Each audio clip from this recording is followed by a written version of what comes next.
Let me ask you this. Can you picture the look on your students' faces, that eye roll, and the almost immediate glaze that fills their eyes? The not so silent groan when you even mention using the textbook in class. Think about it. They pretty much become the personification of boredom, right? Yeah, I know I can imagine it. I can almost hear the slams of the books against the desk as they pull these bricks out of their bags, and I'm sure you can too. And let me ask a follow-up question to that. Can you even blame them? I definitely can't. Textbooks lack what we all originally loved about history, that rich story. They lack the ability to transport you back in time and push you to forge those connections with the past and the moments that have shaped our world. They're missing that energy and that relevance. That, the meaningful learning we all wanted of the social studies discipline. It's about investigation and asking questions, using evidence to formulate conclusions. This can't be done via contrived paragraphs within a textbook, summarizing events that certainly can't be boiled down to 4 sentences. Learning has to be placed into the student's hands in order to facilitate real, true historical understanding. Think about why you were drawn to history in the first place. Was it because of that textbook? Was it the memorizing of tons of information? Because I really doubt it. Or was it for that story? The rich, complex story that drew you in and held your attention. Those individuals that lived through history, whose lives were impacted, that's who I remember. That's what I remember. That's what your students will remember. This is why I believe we must look more critically at the use and the benefits of fiction and storytelling within the social studies classroom. Fiction urges students to look at particular events or moments in history from a really unique perspective in the context of a story. It pushes students to think about the larger themes in history, think about topics critically, and empathize with people of the past. You're asking questions, you're making relevant connections, and that so distant past suddenly becomes more of a reality. It's feasible now. Thinking back to my own experiences in school, I don't remember any lectures and textbooks. I am a history teacher now, of course, but seriously think back to your school days. Did you give 1 ounce of crap about what that textbook said? I memorized it for quizzes and tests. That's what I did. Other than that, I had the same blank stare and that stifled moan every time I was asked to read it. But here's the thing. I do remember the stories, and I remember the literature. I remember reading about Tim O'Brien and his experiences of fear, guilt, morality, and loneliness that accompanied soldiers throughout the Vietnam War. The things they carried. I remember that book. I remember that title vividly. As former students and as teachers, we remember the titles and the characters that brought Brooks to life. According to the professors Linda Lovestick and Evelyn Freeman, children can see themselves as an extension of the living past, part of that continuity of human existence. They go on to say that story provides a safe context for the exploration of the extremes of human behavior. This grounding in story, with its emphasis on human response to historical events, has also been described as the very beginning of historical understanding and a precursor to any critical analysis of history. Reading prompts questions, it sparks debate, it ignites discussion. There's never a simple answer. There's never a simple answer to history either. So why do we treat it like that with a textbook? So especially in regard to the new Connecticut frameworks, shouldn't students be asking more questions, and shouldn't they be more deeply immersed in the content, thinking about the larger themes, why things happened? Historical fiction can offer one avenue to achieve those goals. I'm sure you're all wonderful teachers. I'm almost positive of it. But I'm more than aware that people get tired of listening to my voice if I drone on for too long. Offering these new texts and different approaches to curriculum will have students really engaged, really interested, on their toes. The same thing over and over again is boring for anybody. Anybody here. That's true. But everyone always will love a good story. Historical fiction is an approach to history. It's interdisciplinary, and it calls for students to more readily make connections between content, their background knowledge, and make a deeper understanding of history. Building empathy is a key tenet of historical understanding in the classroom, and that is a great way to do it through fiction. Students begin to understand why a character in a particular historical context chose to act in the ways he or she did. You also see the larger historical context at play. Now, of course, you do have to be careful. Historical fiction isn't a replacement for content knowledge, and I would never argue that here. Similarly to film, using Hollywood in the classroom, if you simply show a movie in class and hope that students will grasp on all the content, decipher all the inaccuracies, and sift through all of that, you're really going to have a hard time making meaning. An intriguing, action-packed love story is often more exciting than the truth, and the same dangers are true for the books. Consider the example of Marcus Zuzak's The Book Thief, one of my favorites. It tells the story of a young girl, Liesel Meminger, and her upbringing within Nazi Germany in the World War II era. It offers a look at Germany, and it's narrated and observed by death. It's engaging, it's thought-provoking, and it beautifully examined themes lost in a sea of numbers, oftentimes in reference to the Holocaust. It's lost behind these bland words in the textbook, and often behind the face of Adolf Hitler. That's not what we want when we're teaching this content. In reading this book, students are immediately able to connect and identify with Liesel. She's young, she experiences many of the same feelings all young people experience, and simply by growing up, experiencing loss, and having friendships and love, students will immediately connect with her. It brings humanity to a subject often enveloped by hopelessness and despair. While it doesn't encompass all of the Holocaust or Nazi Germany or make it any easier to comprehend, it allows students to have an avenue to explore the issues and the big picture at play.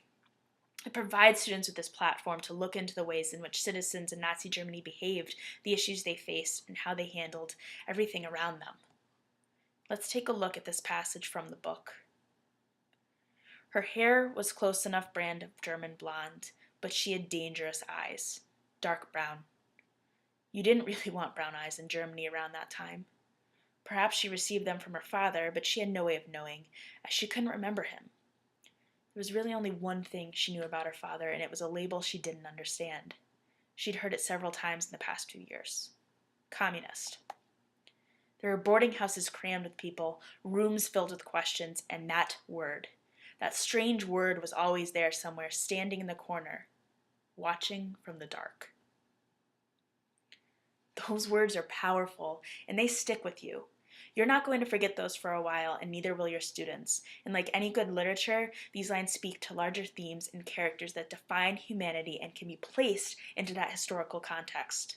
While The Book Thief offers many avenues for meaningful discussion and inquiry, there are several very serious dangers that teachers need to be aware of as they move forward with fiction.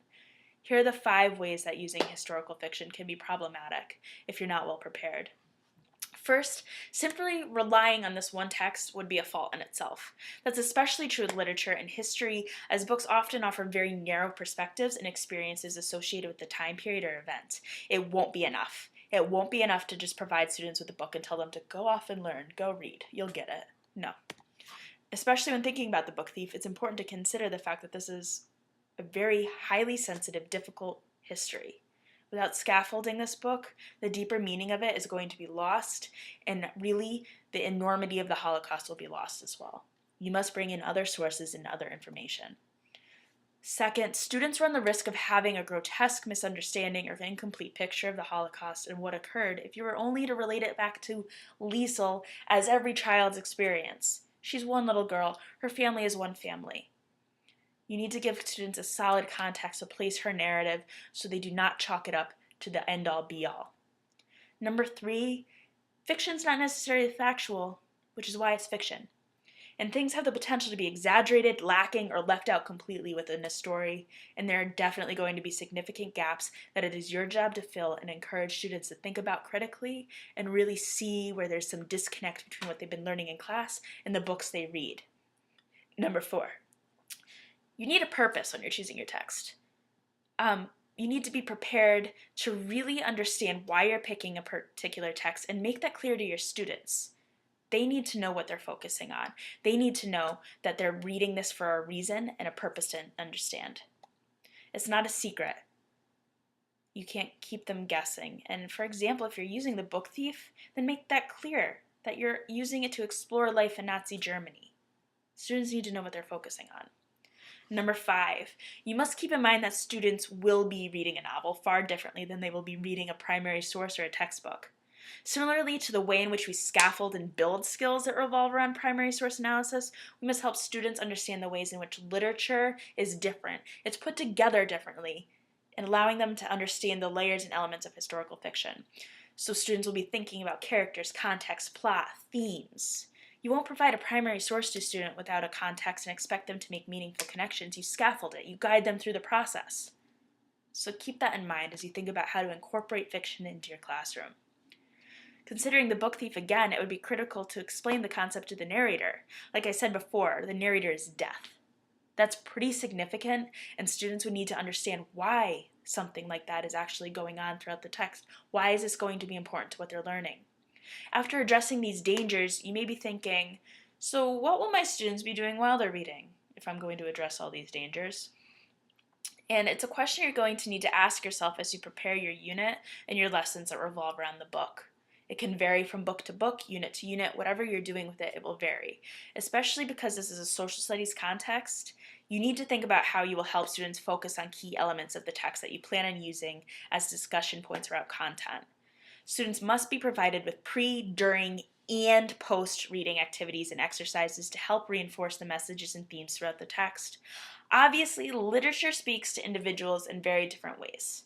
Students may relate to a particular character or moment at a very personal level, and that's fine. Encourage that. But it's equally critical to guide focus so that the deeper meaning isn't lost. You're reading this book as a class for a purpose. Keep it in mind. It's easy to get caught up in that good story. While we want our students to enjoy it, keeping them focused is key. Similarly to the way one uses film in the classroom, you may choose to provide students with a viewing guide. And for these purposes, we'll call it a reading guide. These guides can be as creative as you want them to be, and it will really provide students with a constructive way to process what they're reading. For example, one of my favorite things to use is a Twitter feed. I don't tweet. I haven't fallen into that trap just yet, but I'm willing to bet that the majority, if not all, of your students do tweet. For this reading guide, you can ask students to take on the role of one of the key characters in the text, and as that character, they'll record tweets throughout the assigned readings, placing themselves into the shoes of that person. It's ideal for the creation of empathy, as they're forced to think through the thought processes of that character. They're forced to think about how you would live under those particular conditions. For example, our continuing example of The Book Thief, you can use this Twitter feed from the perspective of Liesel. How would she feel when she's hearing this word communist thrown around about her father? What would she be thinking and why? As your students read through the novel, really those things would unfold, those emotions will unfold, and that empathy will be built up. And here you have a starting point for deepening understanding and having meaningful discussions surrounding a person's experience throughout a moment in history. Although it doesn't create meaning on its own, it opens so many more doors and initiates so many new questions. There's the human connection. There's the foundation for engagement, empathy, and inquiry in the classroom. Students are reading and asking questions. They're forming their own conclusions, and they're applying their former knowledge. They're using evidence to evaluate a text. Fiction is powerful. It's powerful. It stirs up that meaning, those profound themes, in ways that a textbook, lecture, or PowerPoint presentation may find difficult to replicate. I urge you to keep that in mind as you move forward in your own classroom and consider what text you'll use to really emphasize historical understanding. Thank you for your time.